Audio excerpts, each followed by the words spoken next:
Assalamu alaikum wa rahmatullahi ta'ala wa barakatuh. Vénérés sages et représentants des coordinations religieuses, des coordinations régionales et des confessions religieuses, Monsieur le Président du Conseil des Guinéens au Ghana, Mesdames et Messieurs les Présidents des associations, associations des étudiants, associations de ressortissants de préfecture, de sous-préfecture, de région, de catégories socio-professionnelles. Je voudrais d'abord vous remercier et vous dire que je devais partir aujourd'hui. Mais lorsque le fédéral m'a proposé de rencontrer les Guinéens, qui certes ne sont pas aussi nombreux qu'au Libéria, j'ai été reçu par tous nos compatriotes qui résident. J'ai dit, quel que soit l'effectif des Guinéens, ici, je vais reporter mon voyage à lundi pour pouvoir les rencontrer.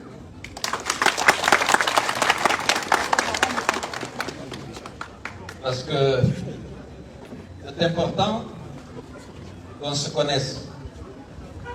On ne réussit réellement qu'à se connaître que par le contact et lorsqu'on se pratique, lorsqu'on se parle. Les hommes politiques que nous sommes, souvent on est l'objet de campagnes de dénigrement et de discrédit. Parce que dans le combat politique, grâce à Dieu, moi j'ai eu un avantage extraordinaire. Grâce à Dieu, ce n'est pas mon mérite. J'ai commencé pratiquement à faire la politique pour moi en 2008. Nous sommes allés aux élections en 2010. Eh bien, au premier tour, je réalise 44% des suffrages exprimés par les Guinéens. Le second qui venait après moi, c'était Alpha Condé, l'opposant historique, avec toute la réputation d'avoir lutté contre Sékou Touré, d'avoir lutté contre Lansana Conté. Il a 18%. Le troisième, Sidia, 16%, ainsi de suite. On était 24 candidats. Je dois avouer que moi-même, j'étais surpris. J'ai commencé à 2 ans à faire la politique, à la tête d'un parti. Je remercie Dieu d'avoir inspiré les Guinéens de voter pour moi et de me faire confiance, à hauteur de 44% de ceux qui ont été dans les urnes. Ce n'était pas un mérite. Je voyais les gens se mobiliser pour m'accueillir. Partout, dans toutes les préfectures. Mes adversaires disent non, oui, il est aimé que par une région. On a commencé la campagne pour tuer politiquement. Le politique guinéen, il n'aime que son ethnie et qu'il n'y a que son ethnie qu'il aime, c'est le détruire. Parce que ce score a suscité de la jalousie, a suscité parfois de la haine et une campagne de démolition. Je suis guinéen, je suis fier d'être guinéen, je suis fier de la Guinée dans sa diversité linguistique et culturelle. J'ai horreur de l'injustice. Je sens cette division. Pour moi, ce n'est pas une fatalité.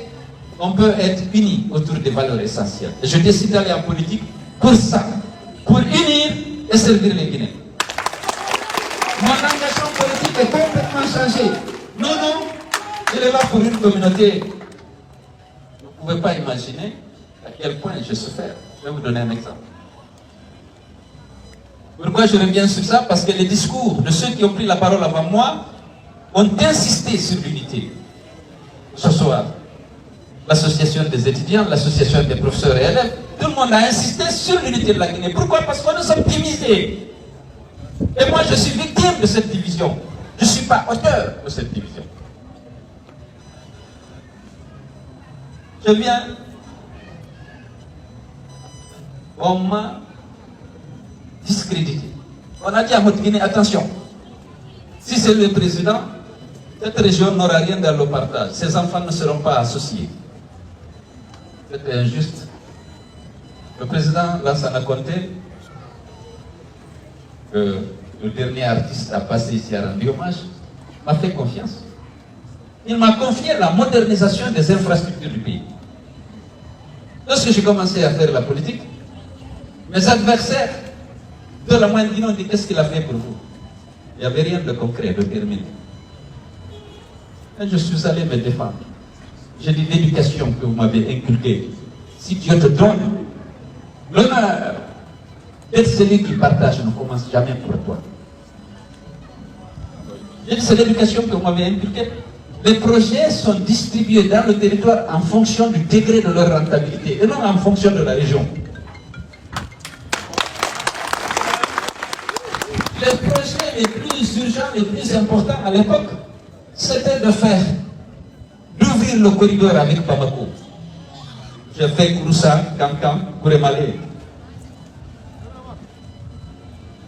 Ça fait des kilomètres. Et beaucoup de ponts, d'ouvrages, à Yirikiri, à Kouroussa, pour ceux qui connaissent la région.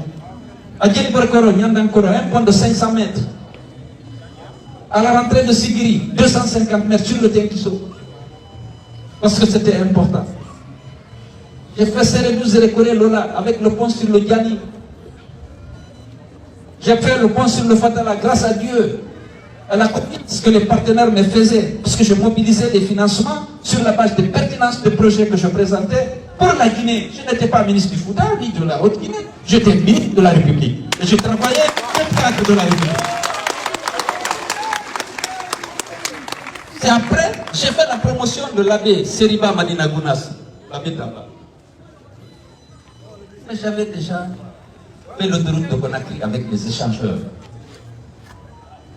J'ai fait le tour du monde pour mobiliser ces financements. Il n'y a aucun franc guinéen du budget national. À la crédibilité et la confiance que ceux qui décidaient dans les institutions me portaient. Les projets sont localisés en fonction du degré de la rentabilité. Tout le monde sait que la région forestière est riche. Pour développer l'agriculture, il faut des routes pour évacuer les produits. On a fait la route. Elle n'a pas été faite à la baie, à Gadaoudou ou à Kobia. Mais les commerçants qui vont acheter l'huile de palme, la cola et tout ça, qui amènent au Sénégal et en Gambie. Les transporteurs, les chauffeurs qui dormaient lorsque le parc de Diani était en panne, sont de toutes les régions, les propriétaires des véhicules, les chauffeurs, les apprentis, les passagers. Le pont sur la Fatala, vous pensez que c'est pour Bofa? C'est pour l'économie guinéenne. Parce que le trafic était important. C'était même contre Bofa, la ville. Parce que l'économie de Bofa, c'était au bac. Les gens passent la journée là-bas, ils achètent le poisson, ils mangent dans les restaurants, ils constituent une source de revenus pour la ville de Bofa. On m'a discrédité. Parce que le score que j'ai fait, au premier tour, ça a ébranlé toute la classe politique, tous les autres. Ça a suscité la jalousie. Je n'avais rien fait. Je ne connaissais même personne pratiquement à la CENI. J'étais surpris. Comme me fait tant confiance.